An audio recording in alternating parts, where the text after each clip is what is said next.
Amen. Alors, en ce jour, le thème que je voulais développer avec vous s'intitule « Briser le cycle de la souffrance ».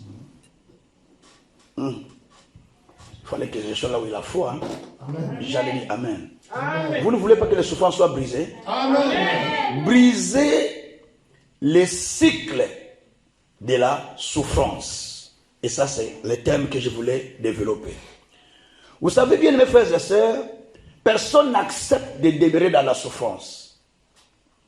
Personne n'accepte de continuer à vivre la même chose qu'il a toujours vécu. Bien au contraire, chacun de nous a besoin de sortir de ses problèmes, de sortir de ses difficultés, de trouver la solution en vue d'être stable dans sa vie. Il y a un homme que je vais lire. Cet homme a dit quelque chose qui était très important alors qu'il était appelé par Dieu. Qu'il croyait en Dieu, qu'il était envoyé de Dieu. Mais quand il a vu sa souffrance, quand il a vu sa misère, quand il a vu que les choses ne marchaient pas dans sa vie, il a commencé à se poser beaucoup de questions. Et à la fin, dans ces questionnements, Dieu aussi l'a répondu.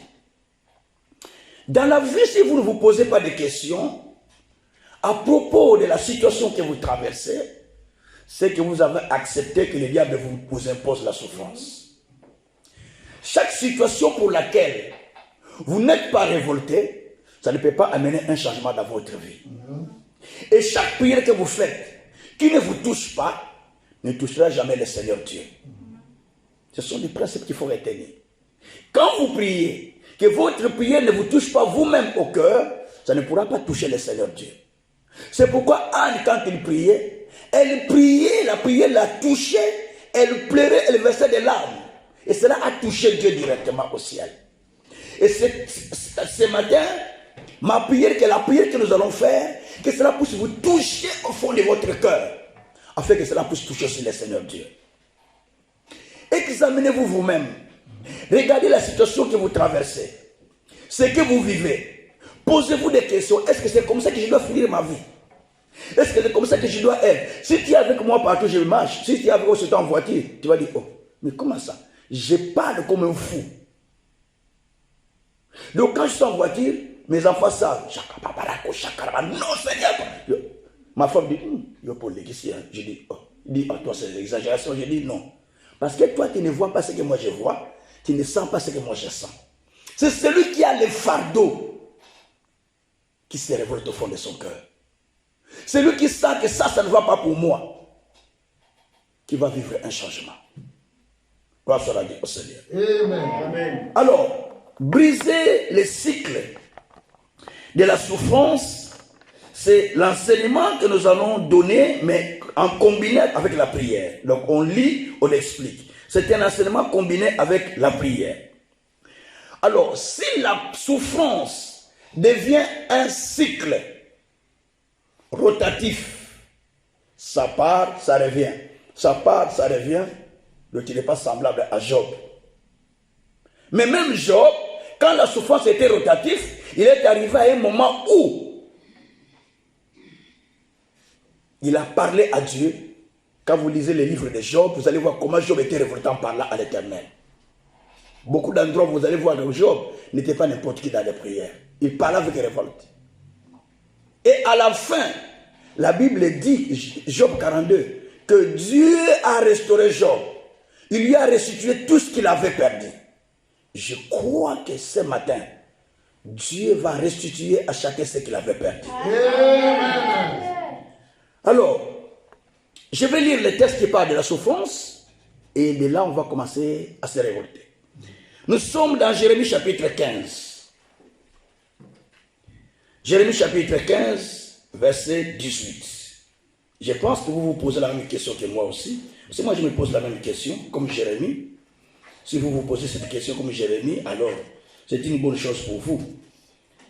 Donc, mon enseignement d'aujourd'hui ne concerne pas ceux qui n'ont pas de souffrance. Permettez-moi de vous dire ça. Mon enseignement d'aujourd'hui ne concerne pas ceux qui ont une vie calme, tranquille, paisible. Il n'y a rien dans leur vie pour lesquels ils ont besoin de prière. Donc si cela est votre cas, Aujourd'hui, vous n'avez pas besoin de m'écouter. Mais si vous sentez que vous avez besoin de l'intervention de Dieu dans une certaine situation, là, vous aurez besoin de ces messages. Jérémie 15, verset 18. Pourquoi, je lis la parole du Seigneur au nom de Jésus-Christ. Amen. Pourquoi ma souffrance est-elle continuelle? Pourquoi ma plaie est-elle douloureuse? Et ne veut-elle pas se guérir? Serait-il pour moi comme une source trompeuse, comme une eau dont on n'est pas sûr? C'est la question que Jérémie a posée. Par moment dans la vie, quand les choses ne marchent pas, on se pose des questions. Mais pourquoi ma situation ne se change pas? Pourquoi ça ne se transforme pas? Pourquoi la guérison ne vient pas? Pourquoi la solution ne vient pas? Pourquoi telle situation ne vient pas? Mais est-ce que toi, Dieu, tu es une source trompeuse pour moi? Est-ce que toi, Dieu, tu es un menteur pour moi? Mais tout ce que tu m'as dit, pourquoi n'y a-t-il pas de solution? On se pose des questions comme ça, en face des problèmes, en face des difficultés, en face des situations qui nous accablent, pour lesquelles nous cherchons des solutions, mais nous ne trouvons pas. Et on se pose des questions, mais pourquoi Seigneur? Mais pourquoi Seigneur? Mais pourquoi ça ne change pas? Mais pourquoi on n'a pas de solution pour ça? Pourquoi ça? Ça, c'est la personne qui a besoin de vivre un changement. Alors lorsque Jérémie posait cette question à l'Éternel, c'est parce qu'il a vu que sa souffrance empirait. Les choses continuaient à se manifester. Ça devenait comme un cycle. Donc un cycle, ça part, une autre vient, ça part, une autre vient, ça part, une autre vient. Et ça devient difficile. J'étais quelque part, une personne est venue me voir me disant, papa, je vais faire 58 ans. Je suis né dans la souffrance. J'ai étudié avec beaucoup de difficultés. J'ai fini les études avec beaucoup de difficultés. J'ai trouvé du travail. J'ai commencé à me réjouir. Après un temps, 5 ans, 6 ans, j'étais parti du boulot. Et j'ai commencé à chercher ailleurs. J'ai trouvé encore un autre. J'ai travaillé pendant 5 ans. Je suis parti. J'ai trouvé encore, je suis resté chômeur pendant 5 ans. 5 ans sans travail, avec la famille et les enfants. En Afrique, c'est difficile. Hein? Ici, vous avez des allocations, mais là, c'est difficile. Il a trouvé encore un autre travail. Il a travaillé 5 ans après, il est parti. J'ai dit, papa, c'est un cycle. Il n'a pas fini de parler, papa. J'ai dit, papa, c'est un cycle. Ça, c'est un cycle de souffrance. Comment chaque fois quand tu trouves le travail, après un moment tu pars, alors on te fait partir, et puis tu passes encore le temps de chômage, tu pars, et un autre. C'est un cycle. Les cycles de la souffrance, ce sont des souffrances qui sont répétitives. Ce sont des situations qui sont répétitives. Chaque situation qui devient répétitive dans ta vie, ça devient un cycle. Parce que Dieu a dit, dans Abdias, je pense à Abdias. Dans Abdias, au chapitre 1er, je vais vérifier. Abdias, je pense. Chapitre 1er. La Bible dit que tu n'auras plus de malheur à éprouver. Chapitre 1, verset 15 à 17. Tu n'auras plus de malheur à éprouver. Mais dans Sophonie 3, Dieu dit, verset 15, jusqu'à 17 aussi, presque le même verset. Dieu dit, le malheur ne viendra pas 2 fois. Ou la détresse ne viendra pas 2 fois. Dis à ton voisin, combien de fois as-tu vécu la détresse? Dis à moi, combien de fois as-tu vécu le malheur? Combien de fois as-tu vécu la déception?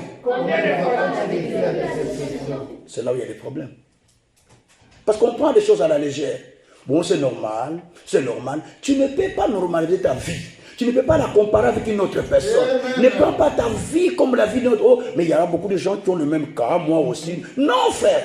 Non, frère. Si tu commences à normaliser les choses comme ça, c'est-à-dire que tu n'as pas compris que toi, tu n'es pas compris. Et parce que la Bible dit, 1000 tombent à droite, 10 000 de l'autre côté à gauche, mais toi, tu ne seras pas atteint. C'est-à-dire que toi, tu es différent d'eux.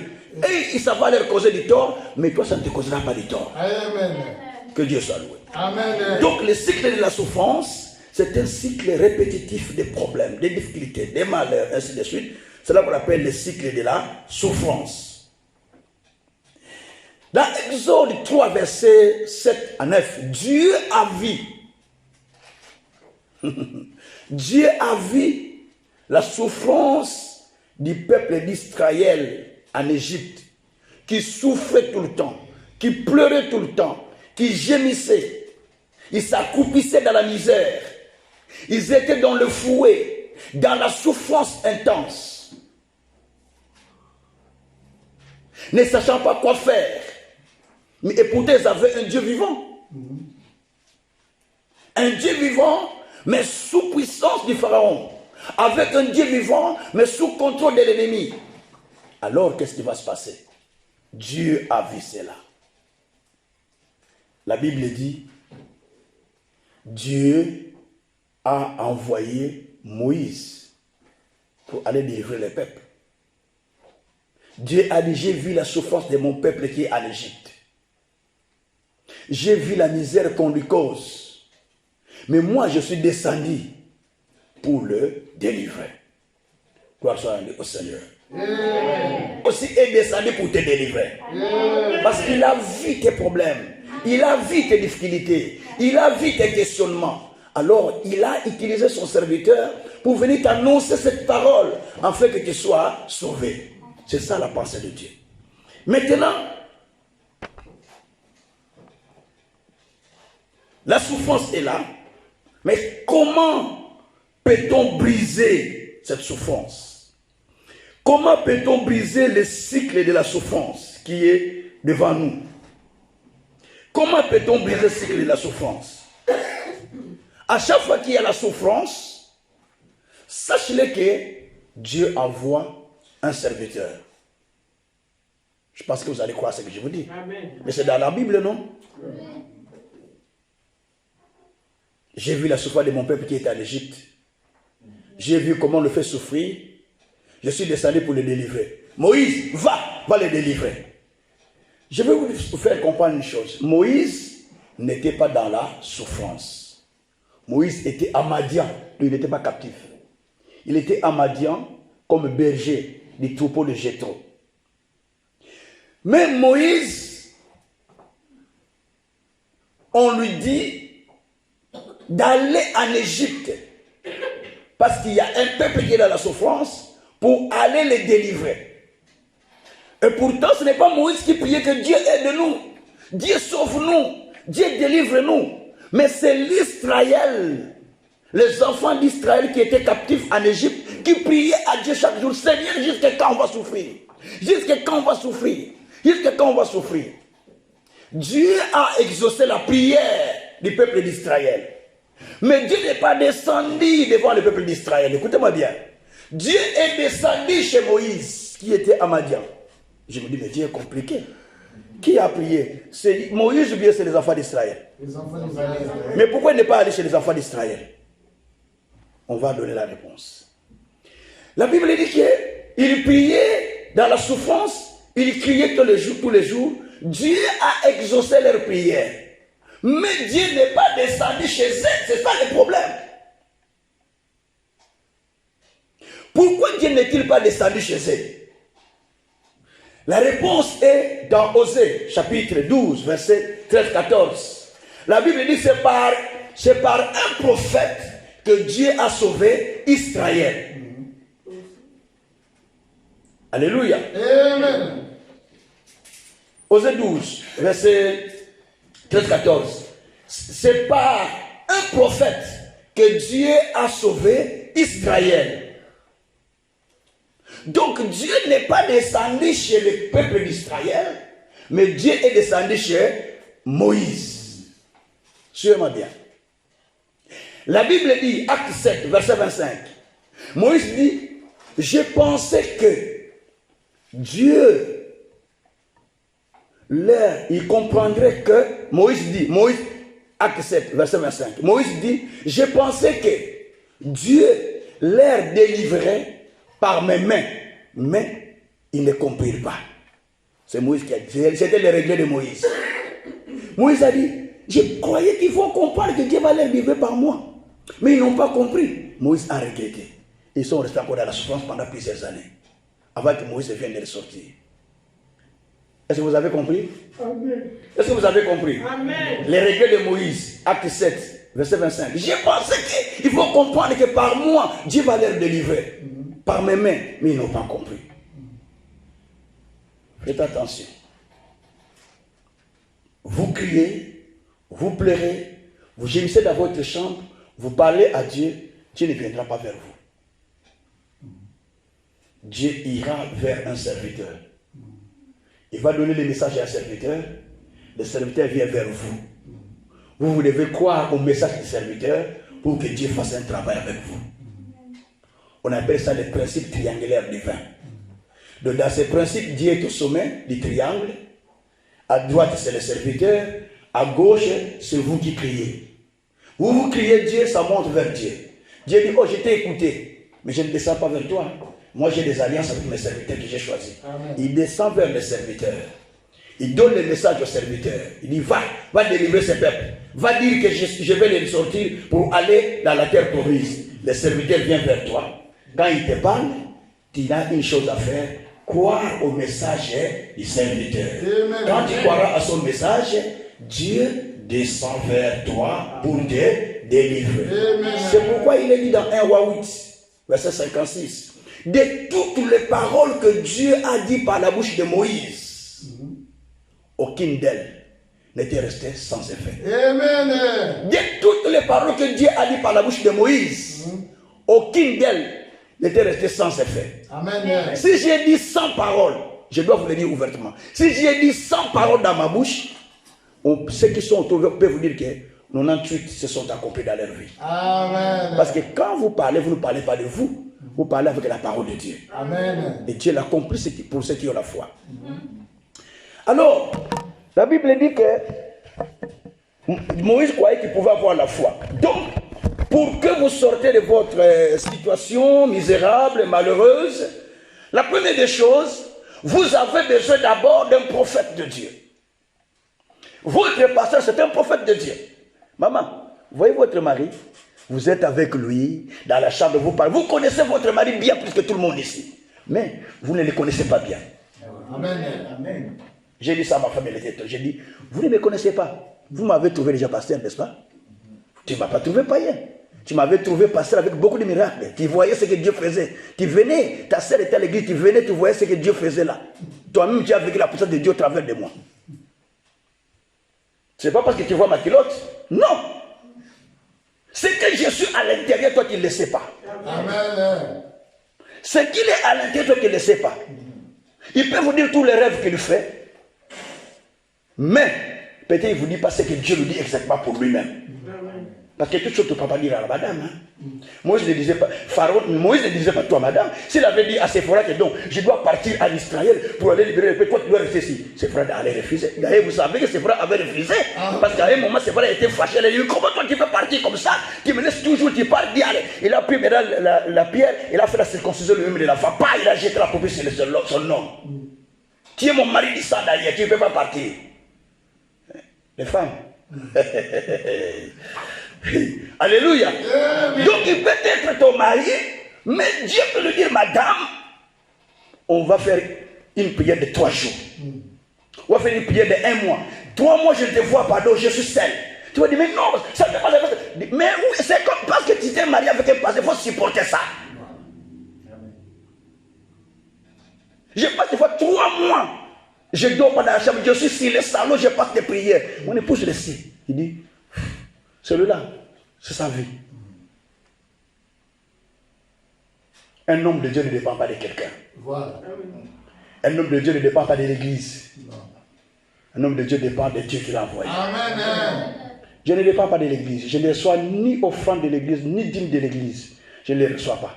Je dis, faites ce que vous voulez avec ça pour l'église, pour le progrès des églises. Toutes les églises que j'ai, il y en a beaucoup. Et je dépends de celui qui m'a envoyé.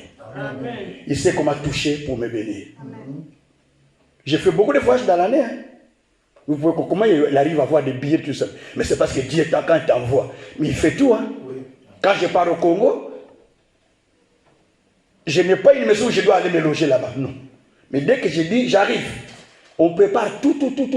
Des véhicules, je n'ai pas de véhicules là-bas. Tout, des jeeps, tout, sur la sécurité, tout. Donc, tout ce que je vais faire, je pars avec des 100 € dans la poche, je laisse l'argent en Europe. Je passe avec la carte de banque. Vous allez au Congo, vous préparez 2000, 3000. Moi, je ne prépare pas ça. Moi, je passe avec mon billet, 200 € dans la poche, il faut payer à l'aéroport. Le reste, c'est là où je vais trouver. Parce que Jésus a dit, quand je t'envoie, n'amène pas la bourse. mais je suis dans les Écritures, non? Quand je t'envoie, n'amène pas la bourse. Toi, tu vas trouver la bourse là-bas. Tout sera là-bas. C'est comme ça que je vis. Parce que je suis missionnaire, non? Quand tu as ton mandat, tu es content de ce que Dieu dit avec toi. Alors, bien-aimé, donc, quand vous avez des problèmes, vous avez besoin de prier Dieu. Mais Dieu ne répondra pas vous par moment. Il peut vous répondre. Mais Dieu va utiliser son serviteur, il lui donne la parole. Il vient vers vous. Quand vous croyez à cette parole, directement Dieu commence à opérer les miracles avec vous. C'est là qu'on appelle le principe triangulaire divin. Il y a une maman, à Paris, elle avait une grande église. Elle est pasteur. Elle avait un problème de conception. Elle est allée voir Papa David Oyedepo au Nigeria. L'archevêque, l'évêque David Oyedepo. Non, pas, oui. Non, pas David Oyedepo, pardon. Il est allé voir le prophète Tibijou, c'est celui qui est mort déjà. Et quand il arrive, pendant qu'on priait, vous savez, l'église de Tibijou, il y avait des robinets là-bas où on prend de l'eau bénie, tout ça. Il bénit de l'eau. Les gens, il fait le service de l'eau changée en sang. On appelle ça chez eux money water. Donc, il prend l'eau compris avec. Alors, la maman là, tellement qu'il était pasteur, Tibijou s'est venu vers elle, il dit, Mara, il dit, va puiser de l'eau. Ah! Elle s'est gênée, elle dit, moi je dois aller puiser de l'eau. Il dit, maman, va prendre de l'eau. Et regarde, il est pasteur, il a déjà ses 200 membres en Europe. Donc, comment? Alors qu'elle avait un problème de conception. Elle ne voulait pas partir. Une maman qui était là, elle court prendre de l'eau. La maman, pendant qu'elle puisait de l'eau, l'onction l'a saisi à partir de là. Elle a vu l'ange qui venait avec l'enfant. Elle est venue, elle a vu ça, elle dit, oh, ce n'est pas toi. L'enfant était pour la femme là dont on a parlé. Je retourne. La femme, l'ange est retourné avec la femme, à l'enfant. Et la femme, quand elle venait criant, priant, elle ne savait pas si cette femme avait un problème d'enfant. Elle a commencé à crier, elle dit, pasteur, je veux dire quelque chose, Qu'est-ce que tu veux dire, papa? J'ai vu, là où quand je prends de l'eau, j'ai vu un ange qui est venu avec un enfant. Il a dit qu'il voulait donner cet enfant à cette maman. Mais la maman, quand tu lui as dit d'aller, elle n'a pas obéi à la voix de Dieu. Là, j'ai dit, je retourne avec l'enfant. Cette femme n'aura plus d'enfant jusqu'à sa mort. La maman est tombée par terre. Jusqu'aujourd'hui. Elle a maintenant à peu près 5 ans. Elle a fait des inséminations de toutes les façons. Pourquoi quand Dieu parle, ce sont des inséminations qui sont plus fortes que Dieu. Hein? Quand Dieu parle, vous croyez que même vous pouvez aller aux États-Unis, ou vous pouvez aller je ne sais pas où on fait des inséminations mieux qu'en Belgique, mais ça ne se fera pas parce que Dieu a déjà parlé. Frère, c'est pour vous dire qu'il faut obéir à la voix des prophètes. Comme je vous ai dit la fois passée, prenez les papiers, écrivez les requêtes. Vous doutez que c'est votre bénédiction que vous avez raté. Parce que vous n'avez pas compris. Gloire soit rendue au Seigneur. Amen. Donc, première chose, pour sortir de vos souffrances, vous devez croire d'abord au prophète. Au message que Dieu envoie au prophète. Quand le prophète parle, la main de Dieu s'appuie pour accomplir cela. 1 Roi 8, verset 15. Dieu a parlé par la bouche de David et sa main puissante l'a accompli. Donc Dieu accomplit ce que le serviteur de Dieu dit. C'est pourquoi j'ai dit que c'est par les prophètes. Osée 12, verset 13 et 14, c'est par les prophètes que Dieu a délivré Israël. Alors que faire pour briser les cycles de la souffrance? Question et les réponses avec la prière. Que faire pour briser les cycles de la souffrance? Gloire soit rendue au Seigneur. La première chose à faire il faut découvrir ce qui est caché derrière ta situation. Je l'explique. Vous allez dans Luc au chapitre 13, verset 10 à 13. La Bible dit, il y avait une femme qui était retenue captif par le diable. Il était ébossé. Hein? Vous comprenez ébossé? Voilà, bien dit Lingala. Donc il était ébossé. La Bible dit que cette femme ne pouvait pas se courber, ne pouvait pas se redresser, ne pouvait pas se tenir debout, parce qu'il était retenu par un esprit. Lisez bien ce texte si vous avez vos Bibles. La Bible dit,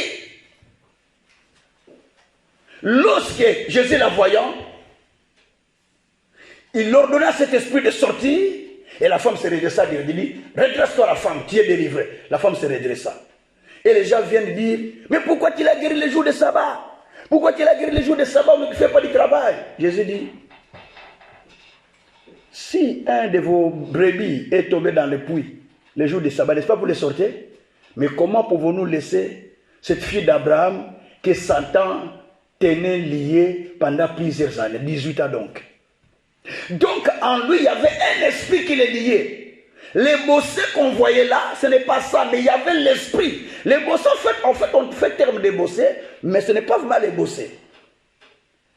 C'est l'image de la souffrance.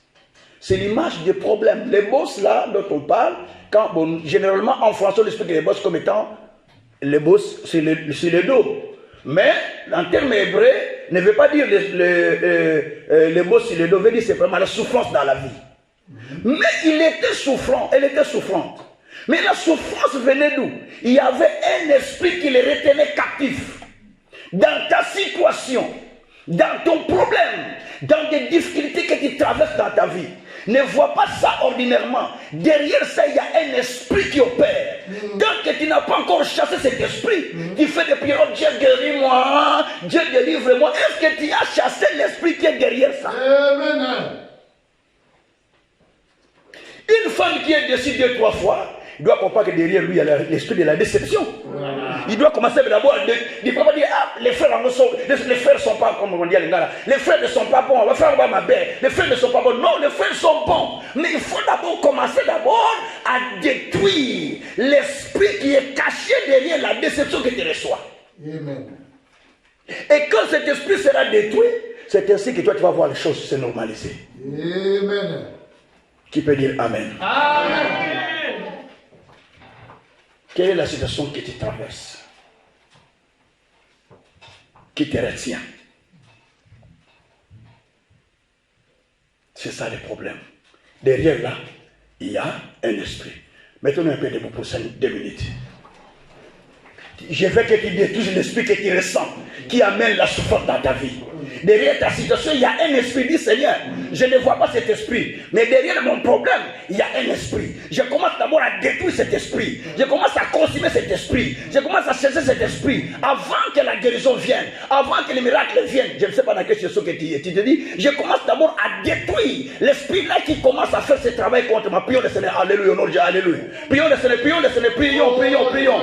Seigneur, je détruis l'esprit qui se lève contre moi, l'esprit qui se lève contre ma vie, l'esprit qui se lève contre ma santé, l'esprit qui se lève contre ma santé, l'esprit qui se lève contre ma santé, Seigneur. Oh Dieu, je détruis cet esprit, je détruis cet esprit, je détruis cet esprit, je détruis cet esprit, je détruis cet esprit, ce qui bloque, ce qui retient, ce qui bloque la santé, qui bloque les choses, qui bloque le ministère, qui bloque tout, Seigneur. Je détruis cet esprit, je détruis cet esprit, je détruis cet esprit, je détruis cet esprit, je détruis cet esprit, je détruis cet esprit, je détruis cet esprit, je détruis cet esprit, l'esprit de l'ennemi, l'esprit de Satan, l'esprit du diable, l'esprit de Satan, toi qui viens contre ma vie, toi qui viens contre ma santé, au nom de Jésus, au nom de Jésus-Christ. Amen. Asseyez-vous. Et nous passons Deuxième élément.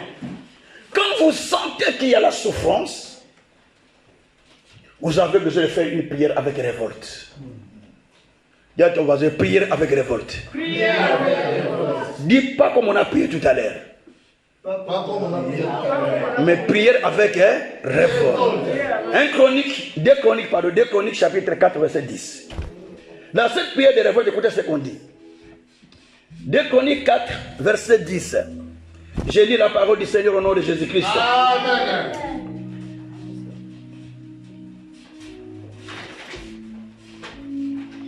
Alors, attendez. 4 verset 10. 4. Chronique 4 verset 10.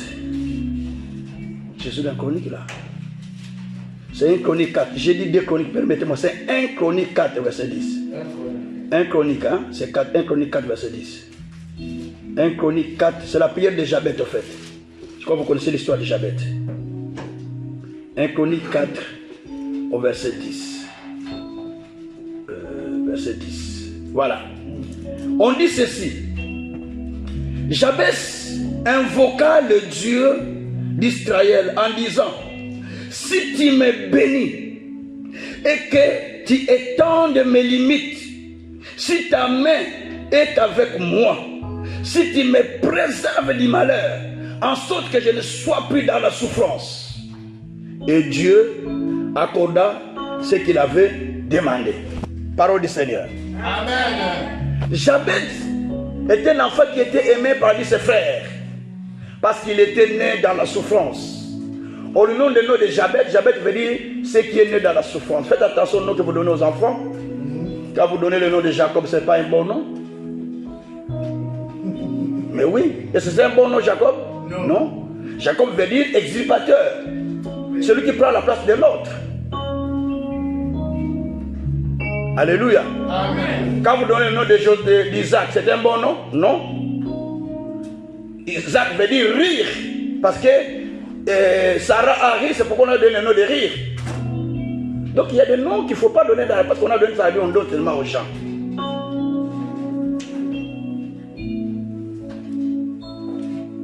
Alléluia. Amen. Même Joseph veut dire je l'ai eu avec peine. Est-ce que toi tu as eu ton enfant avec peine? Il faut faire bien les choses que vous donnez aux gens.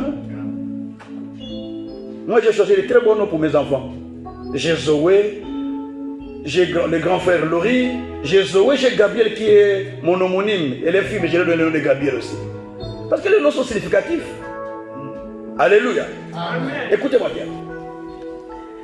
Ici, la Bible dit que Jabet a prié Dieu à cause de sa souffrance. Et quand il prie, écoutez la prière qu'il fait, il dit, Jabet invoqua le Seigneur en disant, si tu me bénis, première requête, dis à ton Dieu, si tu me bénis Seigneur. Si tu me bénis Seigneur. Deuxième requête, il dit, et que tu étendes mes limites, veut dire que tu enlèves les barrières, tu enlèves les frontières. Si tu enlèves les frontières, si tu enlèves les barrières, et que ta main soit avec moi. Donc si ta main est avec moi,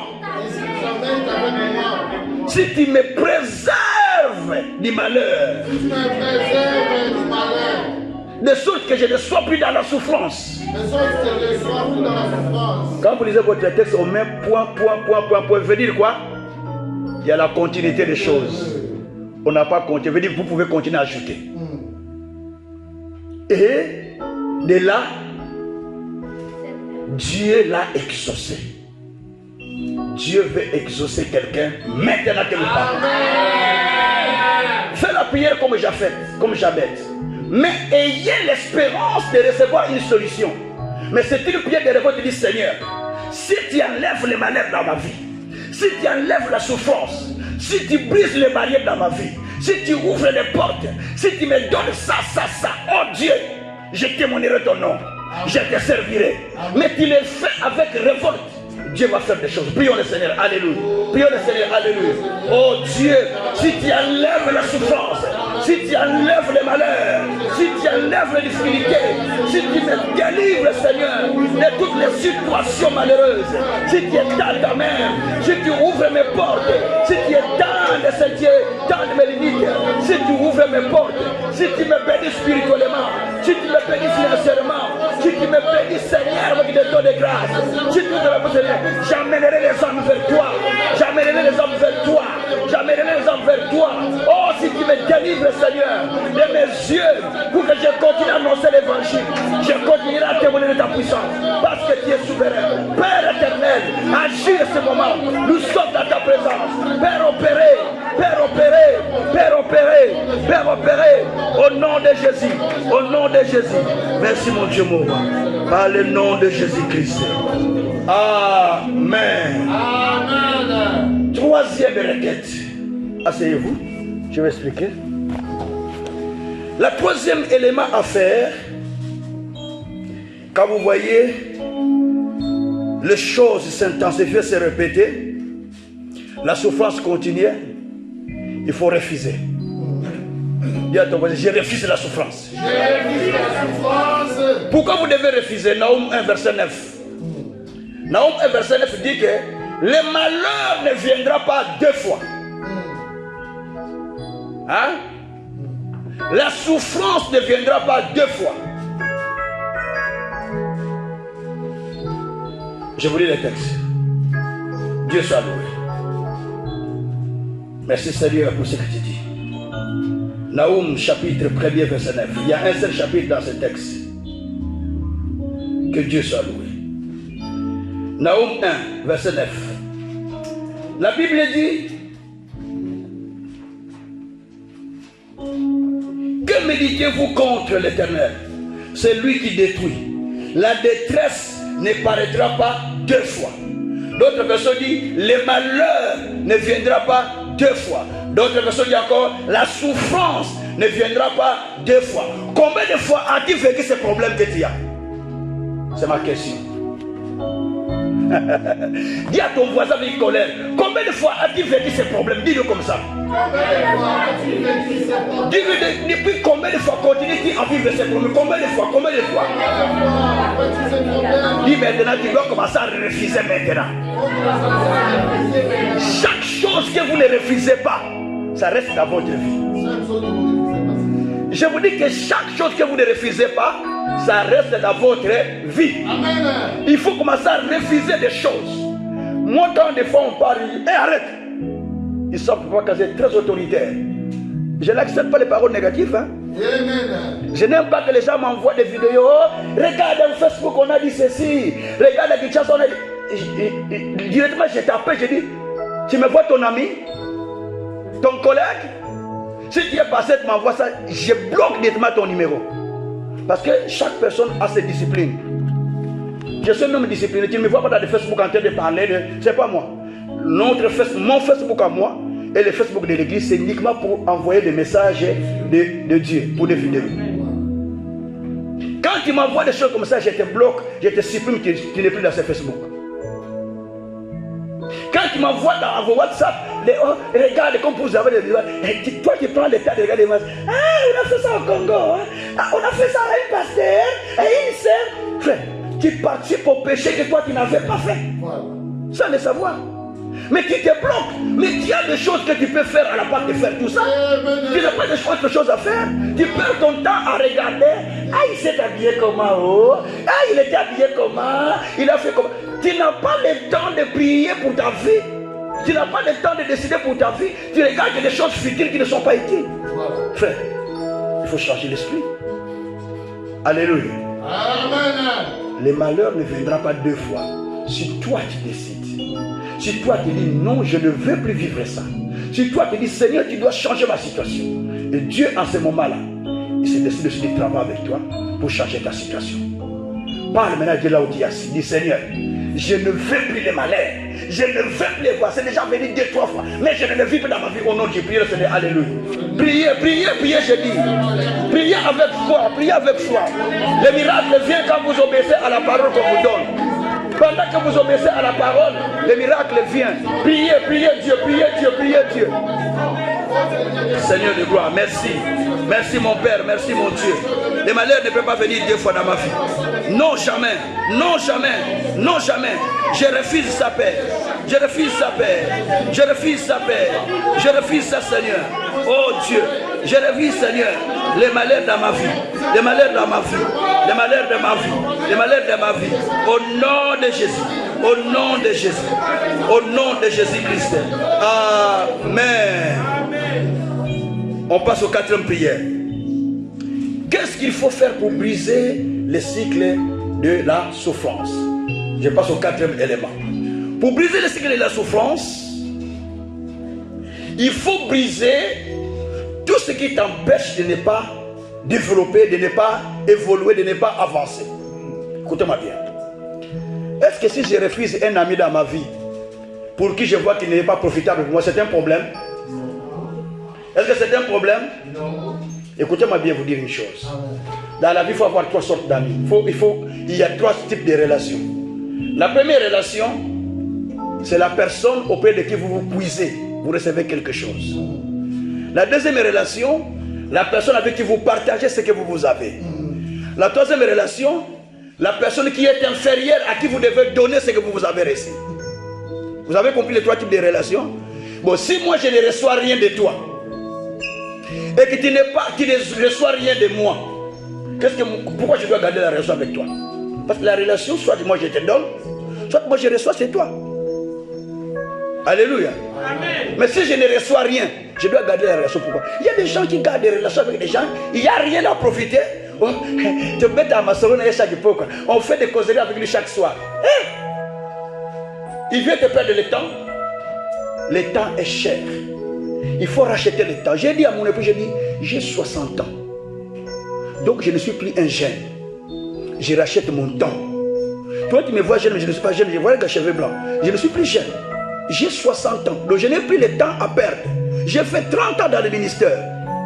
Et 30 ans, ce n'est pas un temps à perdre. Je ne viens pas à l'église pour prêcher les bobards. Je ne viens pas pour perdre le temps avec les gens. Papa Kazin, mets ta main sur moi. Ça, ce n'est plus moi. J'ai dit ça, ce n'est pas moi. J'ai formé beaucoup de pasteurs qui font ça. Mais moi, ce n'est pas mon travail. Ce n'est pas mon niveau. Moi, c'est vous enseigner. Tu écoutes bien. Tu n'écoutes pas. Je n'ai pas dit, mais pourquoi tu ne viens pas à l'église? Mais pourquoi tu ne te vois pas? Je ne fais pas ça. Parce que ce n'est pas mon boulot. Il y a des pasteurs qui font ça. Moi, je ne fais pas ça. Chacun sa vie. Si toi, tu ne viens pas, tu vas ajouter quoi dans ma vie? Rien. Si tu viens, tu vas ajouter quoi? Rien. Il n'y a que Dieu qui ajoute quelque chose dans ma vie. Donc je n'ai pas besoin de te dire, mais frère, pourquoi tu n'es pas venu? Mais frère, mais viens, non? Donc tu n'as pas compris ce que tu dois faire. Et si je ne t'appelle pas, reste dans ta maison. Si je prêche des personnes qui ont compris, c'est une bénédiction pour moi. Tu perds des idées inutilement. Appeler. Il va s'habituer quand on l'appelle pas, il ne vient pas à l'église. J'attends qu'on m'appelle. Ma pasteur va appeler d'ailleurs. Le pasteur va appeler. Et pour que tu viennes, il faut qu'on t'appelle. Non. Moi qui viens chercher la paix, je ne prie pas pour toi. Je vous ai dit hier, je ne prie pas pour les gens qui ne paient pas la dîme dans l'église parce que ma prière ne sera pas exaucive. Je ne marche pas les mots. C'est Dieu qui a dit. Celui qui fait la prière sans obéir au commandement de l'Éternel, sa prière passe en malédiction. C'est ce que me dit Proverbe 29, verset 9. Donc la Bible n'a pas menti.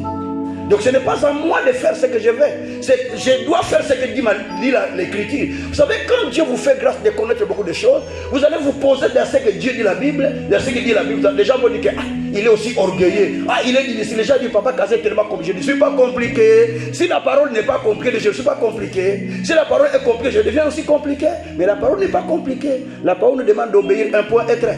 Si tu n'obéis pas, c'est ton problème. Quelqu'un peut dire Amen. Amen. Alors, nous passons à 5e élément. Pour briser le cycle, il faut savoir que le temps fixé pour toi, pour ta guérison, pour ta délivrance, est déjà arrivé. Merci Seigneur. Le temps fixé pour ta situation est déjà arrivé. Le temps fixé pour ma situation est déjà arrivé.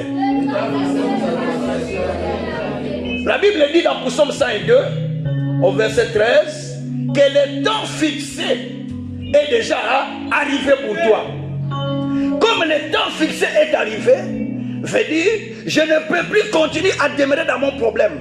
Parce que le temps fixé par Dieu est déjà arrivé. Ce n'est pas moi qui le dis, mais c'est la parole de Dieu qui me le dit. Si la Bible dit que le temps fixé est arrivé pour moi, je fais quoi?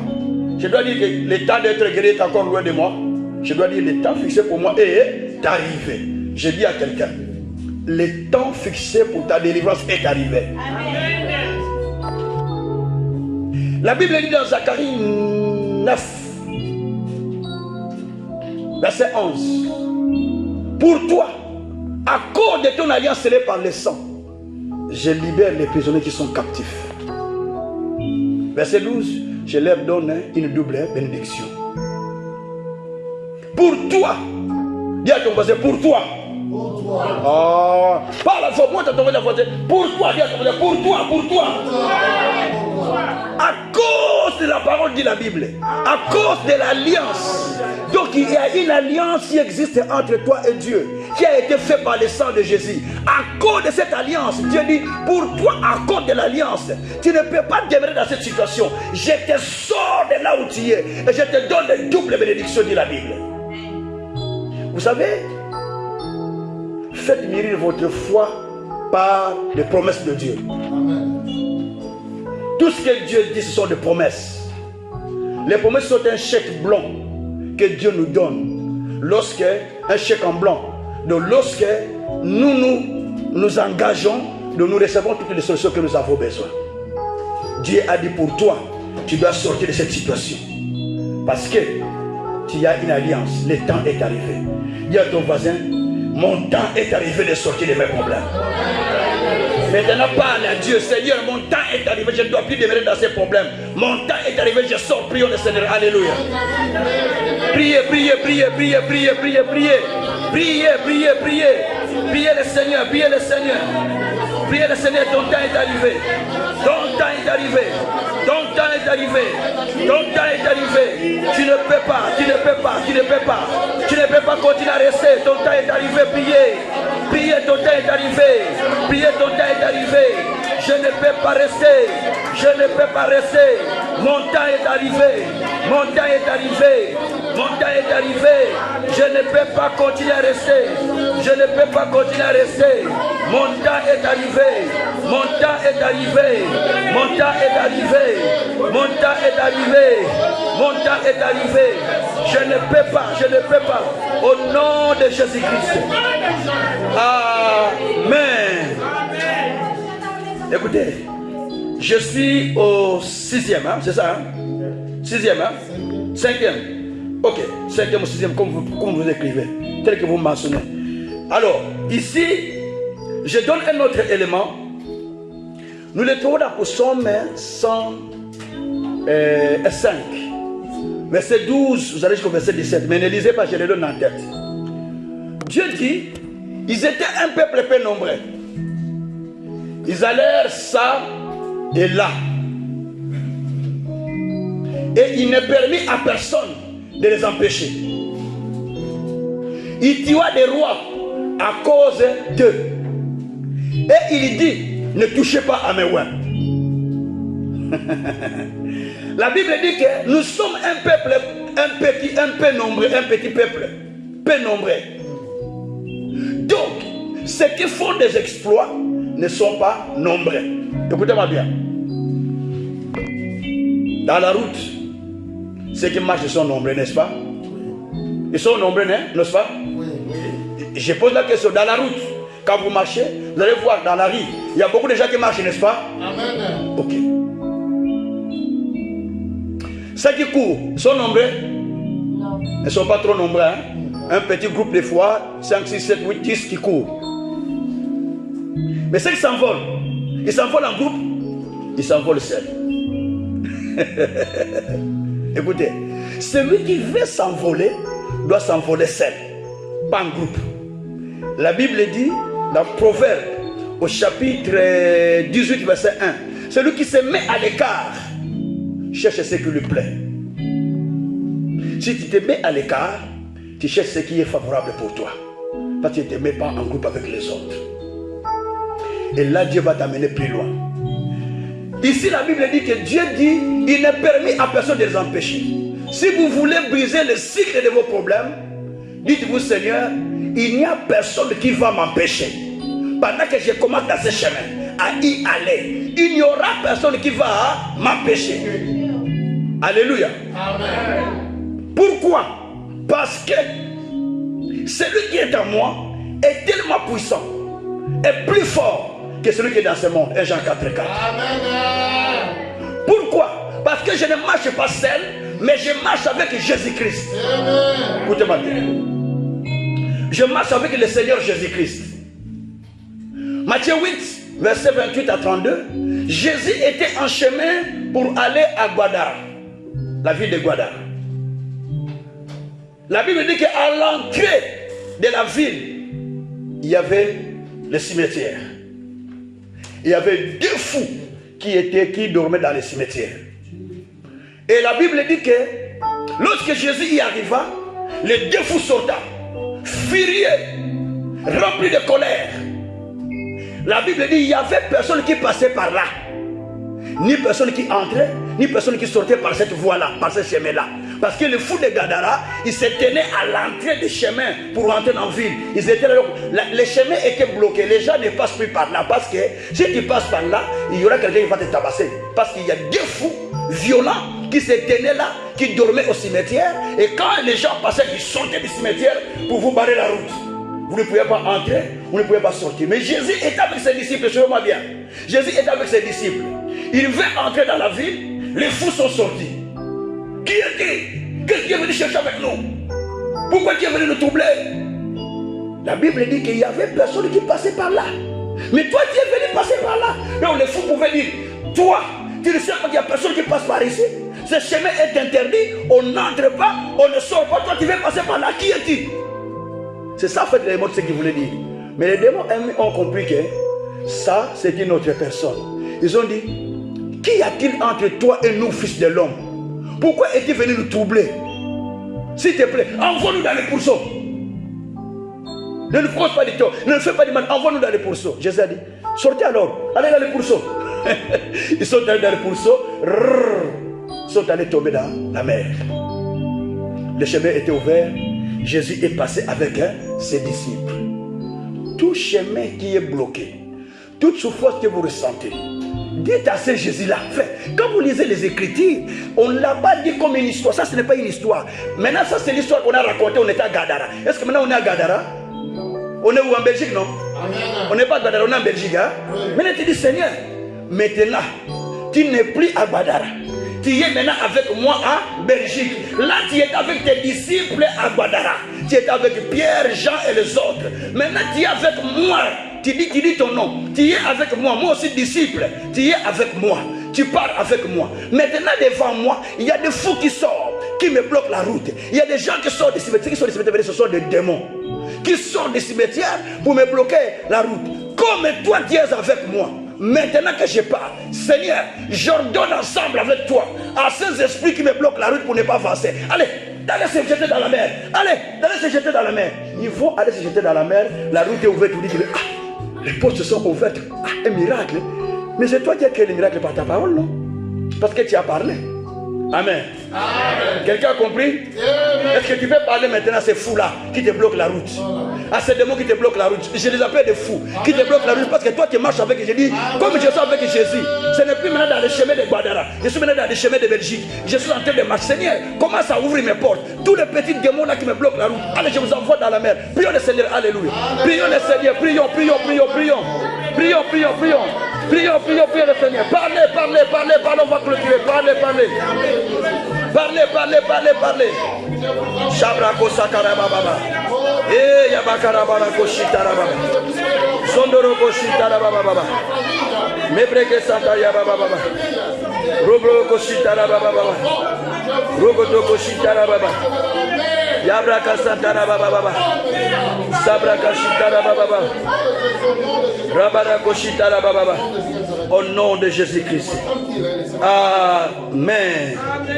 Écoutez, je passe au 7e. Comme vous mentionnez, si vous créez le 6e, ça dépend. Moi, je passe chez moi, c'est 7e. Il y a, pour sortir de vos souffrances, de vos barrières, n'acceptez pas ce que les gens vous disent, qui ne cadre pas avec la parole de Dieu. N'acceptez pas ce que les gens vous disent, qui n'est pas en rapport avec les Écritures. Un jour, dans Zacharie 2, versets 1 à 5, il y avait un homme, un jeune homme qui allait mesurer Jérusalem avec le mètre, le cordon. Il veut mesurer la grandeur de ville de Jérusalem. Un ange me demande, que fais-tu? Il dit, je mesure Jérusalem dans sa longueur et dans sa largeur. Dieu dit, ah, il fait quoi? Il mesure Jérusalem dans sa longueur et dans sa largeur. Zacharie, hein, là où je suis, Zacharie 2, verset 1 à 5. Dieu dit, dites-lui, Jérusalem, on ne peut pas la mesurer. C'est une grande ville. Et moi, Dieu, je suis au milieu d'eux. Je vais ramener d'ailleurs les âmes dans cette ville. Donc, on ne peut pas mesurer Jérusalem. Quelqu'un peut dire Amen. Amen. Toi, on ne peut pas te mesurer à quelqu'un. Il y avait une sœur à Kinshasa que je connais encore, jusqu'aujourd'hui. Quand elle était jeune, on la mesurait. Ah, toi, tu es comme un tel. Waouh, tu es comme un tel. Tu es comme un tel, comme ta grand-mère qui est morte là. Comment tu peux mesurer quelqu'un avec un tel? Et en plus, il y avait un vieux qui était à côté qui lui disait, il sera ma femme. Il était petite à l'époque. Hein. Il sera ma femme. Il sera ma femme. La grande sœur, la sœur a grandi. Le monsieur ne vient pas. Un monsieur est venu, 2 enfants. Allez, retourne. Un autre est venu, 1 enfant. Allez, il a 8 enfants. Hein. Mais il a fait 8 enfants avec 5 messieurs. Celui-là, il ne vient pas. Il part. Celui-là, il part. Pourquoi? Parce que on se jouait de lui par les paroles qu'on disait. Ne blaguez pas avec les paroles. Moi, je suis très colérique quand vous dites des paroles négatives. Je m'efface les gens et je dis, ça rappelle quand il est très colérique. J'ai dit, non, non, non, non. C'est parce que ce que Dieu dit, c'est ce que je vis. Je vis dans la parole. Vous savez, quand vous sortez le poisson de l'eau, il va mourir. Hein? Quand vous déracinez l'arbre de la terre, vous le déracinez pour quelque temps, il va se sécher. Moi, quand il me sort de la parole, c'est fini. Parce que je vis dans la parole. Amen. Tu ne peux pas me sortir de la parole. Je vis dans ma source. Tout ce qui est séparé avec la source finit par périr. Si tu me sors de ma source, c'est fini. Et je vous ai dit que j'ai ramassé des boîtes, non? En Afrique, au village. Chez les Blancs qui sont en gang, qui ont créé l'usine textile de sang qui formait des marches au Congo. Moi, j'allais ramasser des boîtes de biscuits expirés et des boîtes de sardines expirées là-bas. Chaque personne a son histoire. Dis à ton voisin, toi tu as une histoire. Dis à ton voisin, est-ce que tu as une histoire dans ta vie, toi? Il faut avoir une histoire. Dieu ne prend pas les gens comme ça. Dieu prend les gens qui ont une histoire dans la vie. Que Dieu soit loué. Donc, n'acceptez personne de vous mesurer. Peut-être quelqu'un vous a mesuré par les paroles. Et tu vois là, c'est ce que tu as. Un tel a ça aussi. Hein. Tu vois, un tel a ça aussi. Hein. Tu vois, un tel a ça aussi. Hein. Surtout en Europe. Maman, papa, attention. On veut mesurer. Et tu vois, les autres ont fait ça. Hein. Ils ont construit à Kinshasa. Nous, on n'a pas construit. Hein. Tu vois, les autres ont construit à Guinée. Hein. Tu vois, les autres ont fait ceci. Mais ça, c'est eux. Tu ne dois pas te mesurer ta vie à l'autre. Quand tu commences à mesurer ta vie, tu te crées des difficultés toi-même. Peut-être on t'a mesuré par des paroles. Les gens t'ont mesuré par des paroles. Tu vas annuler ces paroles aujourd'hui. Seigneur, j'annule toute mesure qu'on a fait sur moi. Par les paroles. C'est dans le monde spirituel. Hein? Vous ne savez pas ça. On vous a mesuré. Ah, c'était devenu vraiment le mari de ma fille. C'était devenu vraiment la fille, la femme de mon garçon, de mon frère, ou bien ma femme. On te mesure, toi tu ne sais pas, tu es innocent, tu es en train de te mesurer. Comme on dit dans ma langue, je vais dire ça en français. Parce que ma mesure est au cas là. Cherche les chemins, on n'en trouve pas parce qu'on t'a déjà mesuré depuis longtemps. Maintenant, annulez ces mesures qu'on a fait sur vous. Supprimez-les par la prière du Seigneur, je supprime toutes les mesures qu'on a posées dans ma vie, qu'on a posées dans notre église. On a cette église qui est petite, qui est au coin là, cette église qui est dans la petite maison, Détruisez cela, détruisez cela, détruisez cela. Détruisez cela. Détruisez cela, Seigneur. Détruisez, bien-aimés. Détruisez. Détruisez-les. Au nom de Jésus. Au nom de Jésus. Je détruis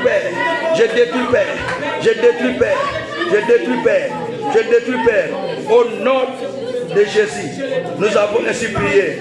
Amen. Et 9e, au 8e, je pense. Je ne sais pas, 8e, c'est 9e, je ne sais pas. Vous pouvez écrire. Ici, nous devons retourner à l'oppresseur ce qu'on vous a causé. Souvent, on appelle ça vengeance prophétique. Le mal que les gens nous font, nous ne les voyons pas, mais nous voyons les effets dans notre vie. Tant que vous ne retournez pas ça, ça vous bloque. Il y a un verset qui m'échappe, mais dans Proverbe, la Bible dit que c'est lui qui retourne le mal par le bien. Le mal ne quittera pas sa maison. Le verset m'échappe, c'est dans les Proverbes. Je vais trouver ça. C'est lui qui ne retourne pas le mal pour le mal. Le mal ne quittera pas sa maison. Ça restera dans sa maison. Bien aimé, nous voulons retourner le mal là où ça vient. Dans Ésaïe 49, verset 24, la Bible dit: je ferai manger à tes oppresseurs leur propre chair. Je ferai boire à tes oppresseurs leur propre sang. Amen. Toi, tu vas paraître plus juste que Dieu. Attention. La Bible dit que ne soyez pas trop juste à l'excès. Donc, tu ne dois pas être trop juste à l'excès. Tu dois retourner à celui qui t'a fait du mal dans le monde spirituel. Retourne que ça retourne contre lui-même. Amen. Dieu qui a dit que je donne des hommes à ta place, il est moins saint que toi. Frère, ça c'est pas le problème de Dieu. Tu vas retourner le mal. Mais quand Jésus a dit, si quelqu'un vous fait du mal, il dit priez pour lui, ça serait des charbons ardents qui vont tomber sur sa tête. Ça serait une bonne prière, hein? C'est une bonne prière, n'est-ce pas? Quelqu'un qui prie pour moi, il dit: papa, je demande que les charbons ardents tombent sur passer casa. C'est une bonne prière? Non. C'est dire que la colère de Dieu tombe sur lui. C'est la prière, on appelle ça vengeance prophétique. Vous allez retourner à celui qui va causer du tort. Oui. Tous les problèmes que vous avez, vous savez qu'il y a des gens qui l'ont fait dans le monde des ténèbres. Tu dis: papa, je prends tous ces paquets, je les retourne contre eux-mêmes. Ils ont voulu boire mon sang, mais je les retourne sur eux-mêmes qui boivent leur propre sang. Ils ont voulu manger ma chair, qui mangent leur chair. Prions le Seigneur au nom de Jésus. Alléluia. Priez. Papa, ils ont voulu que je meure, qu'eux-mêmes meurent. Ils ont voulu que je souffre, qu'eux-mêmes souffrent. Ils ont voulu boire mon sang, qu'ils boivent leur sang, leur propre sang. Ils ont voulu manger ma chair, qu'ils mangent leur propre chair. Ils ont voulu que je souffre, qu'ils souffrent eux-mêmes. Au nom de Jésus, au nom de Jésus, au nom de Jésus. Merci mon Père, mon Dieu, mon roi. Merci mon Seigneur. Merci mon véritable Dieu. Merci Tout-Puissant. Merci Seigneur de gloire. Merci Créateur de la terre. Au nom de Jésus-Christ. Au nom de Jésus-Christ. Amen. Il y a ton voisin, ils l'ont mangé. Ils ont mis leur propre sang. Au nom de Jésus-Christ. Et la Bible dit, pour clôturer, Dieu dit: je vais ouvrir les portes et vous sortirez. Je vais ouvrir les portes et vous ferez quoi? Vous sortirez. Maintenant, dites à Dieu: Seigneur, ouvre les portes pour que moi je sorte. Je ne vais plus rester dans cette dimension. Ouvre les portes que je sors. Commence à prier. Ouvre les portes pour que je sorte. Ouvre les portes pour que je sorte. Ouvre les portes pour que je sorte. Ouvre les portes pour que je sorte. Ouvre les portes pour que je sorte. Ouvre les portes pour que je sorte. Ouvre les portes pour que je sorte. Ouvre les portes pour que je sorte. Au nom de Jésus. Au nom de Jésus. Au nom de Jésus. Au nom de Jésus. Au nom de Jésus. Au nom de Jésus. Au nom de Jésus. Au nom de Jésus. Au nom de Jésus. Au nom de Jésus. Merci mon Dieu, mon roi. Merci mon Seigneur. Par le nom de Jésus, nous avons ainsi prié. Merci Seigneur Jésus-Christ. Amen. Amen. Amen. Maintenant écoutez-moi. Je veux faire une acte qu'on appelle l'acte prophétique. C'est dans la Bible. Ézéchiel 37, versets 15 à 21. Dieu a dit à Ézéchiel, prends 2 morceaux de bois, mets ça ensemble, écrivez dans l'autre morceau, pour Joseph, dans l'autre morceau, écrivez pour Jacob, tiens-les entre tes mains comme ça, et moi Dieu, je vais les rassembler entre tes mains, ça deviendra une seule nation. Et tiens-toi devant le peuple avec ses bois. Rassemble-les et commence maintenant à parler. Que Israël qui était séparé, qui était divisé partout, devient un seul à partir de ce jour.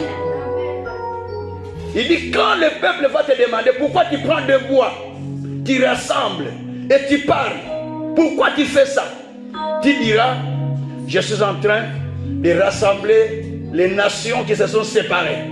Tous ils seront rassemblés et vont aller à Jérusalem pour former un seul pays.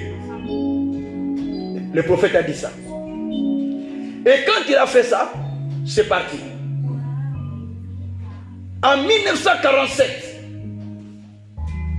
donc avant qu'il fasse ça, ça passait plus de 800 ans avant la naissance de Jésus-Christ. Après la naissance de Jésus, il fallait compter encore 2000 ans jusqu'à 1947. Donc on peut dire 3000 ans après, ce qu'il avait fait là, quand il a pris 2 bois qu'il a rassemblés, il a parlé. En 1947, l'Israël qui était séparé partout, qui était morceau partout, se sont rassemblés pour aller former une seule nation. Mais pour que la nation devienne une nation, il y avait la prière qu'Ézéchiel avait fait, que Dieu lui a dit, prends des bois, rassemble. Et quand tu vas parler, le peuple qui va quitter passer par là va se rassembler pour devenir un seul peuple. Et vous allez former une seule nation. Amen. Amen. Je donne 2 témoignages de toi. J'étais allé prêcher dans une église. J'ai fait ce service. J'ai dit, chacun prendra la photo de ses enfants, les photos de ses enfants, la photo de son mari. On prendra une requête qu'il a écrite. Il prendra les choses que vous voyez qui sont dispersées, vous ne savez pas les avoir, carte de banque, peu importe. Mettez-les ensemble. Nous allons parler de ces textes. Dieu a dit, prends une pièce. Si je prends ça, ce n'est pas une pièce. Si je prends ça, ce n'est pas une pièce. Si je prends les lunettes, ce n'est pas une pièce. Si je prends les micros, ce n'est pas une pièce. Mais tout ça, des pièces, non? Dieu dit, prends une pièce. Il a rassemblé. J'ai dit, faites ça. Même si vous êtes séparés avec ton mari, prenez les photos, mettez-les à côté. On a fait la prière. Après la prière, c'est en plein séminaire que je faisais. Avant que je ne clôture le séminaire, le mari de monsieur est parti chez une autre femme. 4 ans. Il vit là-bas. Il a abandonné les enfants et la femme. Mais ce jour-là, ce qu'il a touché, il ne sait pas. Quelqu'un a dit, on a péché des choses là-bas. Venez m'écouter. Il est venu. Les jours-là, quand il vient, les gens donnaient des témoignages pour ce qui s'était passé. Dieu m'a dit, il passe. Pasteur. Moi, je n'étais pas au séminaire. Mais ce qu'on m'a raconté et ce qui a touché mon cœur, je retourne avec ma femme. La femme était là. Il est devenu fou comment? Il dit, je retourne avec ma femme. En plein culte comme ça, il a demandé pardon à sa femme. La femme a pleuré. Elle a vu la souffrance qu'elle a subie avec les enfants tout ce temps. Et elle a pleuré. J'ai dit, maman, pardon, accepte-la. Il retourne. Donc, elle n'arrive pas à voir ses messieurs retourner à la maison. 4 ans. J'ai une autre 18 ans de séparation. Pendant que j'ai prêché, ils se sont dit, il faut que je demande pardon à mon mari. Il a demandé pardon à son mari. Le mari a dit, il y a un enfant de l'autre côté, la femme aussi a un enfant de l'autre côté. Ils se sont retournés ensemble. 18 ans de séparation. La parole est puissante. Hein? Amen. La parole est puissante. La parole est puissante. Elle crée, maman. La parole crée des choses que nous attendons. Il n'y a pas longtemps ici, j'ai un vieux qui est souvent avec moi, dont j'ai parlé ici, qui est attaché à moi, un monsieur blanc comme ça. C'est un millionnaire, ce monsieur. Hein? Et là, il me dit, ah, pasteur, ça ne va pas à la maison. Je dis, pourquoi ça ne va pas? Il dit, Mais avec madame, ça ne passe pas. J'ai dit, bon, ok. Qu'est-ce qui ne va pas? J'ai dit, j'étais même en face là. J'ai dit au téléphone, au mois de décembre, j'ai dit, prends la photo de madame. Mais il dit, là, je vous dis qu'on va se séparer. Si on se sépare, je vais perdre beaucoup de biens. Donc, je vais perdre beaucoup. J'ai dit, prends ta photo, mettez-la ensemble. Il dit, ah, pasteur, j'ai dit, fais ce que j'ai dit. Bon, j'étais quoi quand toi, tu dis, c'est comme un petit magicien. Il a pris des photos, sa photo, la photo. J'ai dit, parle après moi. J'ai dit, on lit les textes là, lis là chez toi aussi. Moi, je suis en train de parler. Mais au téléphone, moi, j'étais en France. J'ai dit, parle que X qui commence à s'éloigner de moi. Maintenant, on se met ensemble. Et Dieu a dit, ceux qui étaient séparés vont le remettre ensemble pour que nous continuions à vivre ensemble au nom de Jésus. Amen. Je n'étais pas encore retourné en Belgique. Il me dit, oh, pasteur, c'est de la magie. Madame m'a dit qu'on va partir en vacances, elle avait déjà réservé sans que je le sache. Alléluia. Amen. Frère, la parole de Dieu est puissante. Amen. Pasteur, donnez la caméra au petit. Arrêtez un peu ça. Je sais ce que je vais faire. Yaya, prends la caméra. Viens t'asseoir là-bas, s'il vous plaît. Tu peux venir t'asseoir là-bas. Comme ça, tu vas filmer là où le pasteur est. On va faire quelque chose. Papa, prends une feuille, pardon. Prenez des feuilles. Écrivez dans une feuille pour l'église. Hein? Écrivez dans une feuille pour les membres pour l'église. Écrivez seulement les besoins de l'église comme vous voulez. Pour l'église. Et une deuxième feuille, vous écrivez pour moi Piso. Mettez-les ensemble. Vous allez coller comme ça. Vous allez prier. Vous les membres, vous avez quand même des requêtes, n'est-ce pas? Vous avez des requêtes? Si vous les avez, vous va prier. Je vous ai dit depuis longtemps, écrivez des requêtes, vous n'avez jamais des requêtes. Mais il n'y a pas la foi dans cette église. Hein? Franchement. Non, la foi c'est appliquer ce qu'on dit. Mais non. Depuis que j'ai dit, continuez, on va continuer à prier. Vous n'avez jamais fait. Donc, ayez les requêtes, vous allez les mettre. Vous dites, c'est Ézéchiel 37 qu'on va utiliser. Quand vous parlez sur l'image, les choses se font telles que vous le dites. Écoutez-moi bien. Quand vous avez quelqu'un qui est loin, vous avez besoin de prier pour lui. Même par la photo, il peut recevoir la délivrance. J'étais au Congo, il n'y avait pas d'internet à l'époque. J'ai prié pour les gens en France. Au téléphone, on appelait, avec des téléphones fixes à l'époque. J'ai prié pour les gens en France. Les gens étaient délivrés sans que je leur impose la main. Mais par le téléphone. Aujourd'hui, pareil. J'ai prié pour les gens. Si vous regardez dans ma chaîne de radio là, radio web, j'ai une radio web qui s'appelle Canal Vie Nouvelle. Chaque soir, le vendredi, je fais des services à 21h30. Il n'y a pas moins de 850 personnes qui sont connectées. Quand vous allez sur YouTube, vous écrivez Éveil Kazin Gabriel Tchouka, mais vous écrivez MCVN, espace TV1, vous allez voir combien de personnes qui sont connectées pour me suivre. Tous les vendredis, je fais des services de miracles. Les gens reçoivent leurs miracles parce qu'ils ont la foi en Dieu. Papa ne me donne pas garder ça pour vous. C'est vous qui devez garder ça pour vous. On va prier tout de suite. La Bible dit, on prend deux éléments, deux pièces, collez-les, commence à parler sur les pièces et les choses vont se réaliser. Alléluia. Alléluia. La Bible dit aussi, Dieu avait dit à Ézéchiel, d'autres textes toujours Ézéchiel, Dieu a dit, tu vas prendre un papier, tu vas faire un dessin en disant dans ce dessin que Jérusalem sera encerclée. Mais il y aura un espace où toi tu ne seras pas encerclé, tu vas te mettre là. Il a dessiné dans le dessin, dans le papier, je vous donne les versets tout à l'heure si je les retrouve. Il a dessiné et dans ce dessin qu'il a dessiné, il a mis un coin où lui il était, mais il n'était pas encerclé. L'autre côté, Jérusalem était encerclé. Et quelques jours après, les ennemis sont venus encercler Jérusalem, mais lui il n'était pas encerclé parce que dans les dessins qu'il a formés, il était dans les camps où il ne devait pas être encerclé. Frère, la Bible est compliquée. La Bible a des choses que quand vous comprenez ça, vous êtes bénis. Il a fait les dessins sur les papiers. Dieu lui dit, fais les dessins sur les papiers. Dans ces dessins, fais une partie où Jérusalem est encerclée. Dans une autre partie, fais la partie où toi tu n'es pas encerclé. Et quelques jours après, Jérusalem était encerclée. Jérusalem était encerclée. Parce qu'il avait fait cela. Bien-aimés, vivez la foi. La foi, ce n'est pas oui, je crois. Mais la foi, c'est faire l'action. La foi, c'est bouger. La foi, c'est faire quelque chose. Les miracles se passent. Pendant que vous dites oui, mais les miracles passent. Les problèmes restent avec vous. Mais non, ça ne peut pas être comme ça. Il faut que les problèmes partent. On est venu pour que les problèmes partent. Gloire soit à Dieu, Seigneur. Amen. Prenez ce papier, mettez-le par terre. Marchez ces papiers. Marchez, mettez-les. Maintenant, vous allez commencer à parler après moi. Seigneur, je parle maintenant. En accord à ta parole. Tu as dit, je prenne 2 bois. Et que j'écrive. Maintenant, tu vas mettre ton nom. Hein. Là où je vais mettre pour Kazin, toi tu mets ton nom. Là où je vais mettre pour Ntsuka, tu mets ton nom.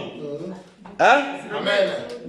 Ou bien je mets pour Jérusalem et pour Joseph et pour Jacob, tu mets ton nom. Amen. Ok? Amen. Tu as dit que je prenne 2 bois. Que j'écrive pour Jérusalem. Pour mettez ton nom pour Ntsuka. Et pour Joseph, mettez ton nom pour Kazin. Seigneur, tu as dit, tout ce qui était dispersé, tu vas les rassembler pour me les donner. Je parle maintenant à toute situation qui me causait du tort, de me libérer au nom de Jésus. Je parle maintenant à tout ce qui était dispersé, mon argent, ma santé, mes biens, tout ce que je cherche qui était dispersé. Pendant que je parle, que cela se rassemble vers moi, au nom de Jésus. Je parle maintenant à notre église, aux membres qui sont dispersés. Je les ramène dans cette église, au nom de Jésus-Christ. Père, que cela soit ainsi au nom de Jésus-Christ. Et le Seigneur a dit, tu feras des dessins. Dans ces dessins, tu vas former la ville de Jérusalem. Et quand tu vas former la ville de Jérusalem, tu vas dessiner dans les papiers une partie où Jérusalem est encerclée par les ennemis. Mais une autre partie où toi tu y es, mais cette partie-là est vide, tu n'es pas encerclée. Et quelque temps après, la chose a été faite ainsi. Jérusalem était encerclée.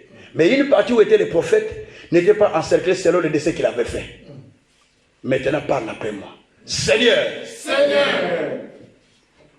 toute la ville est encerclée par la souffrance.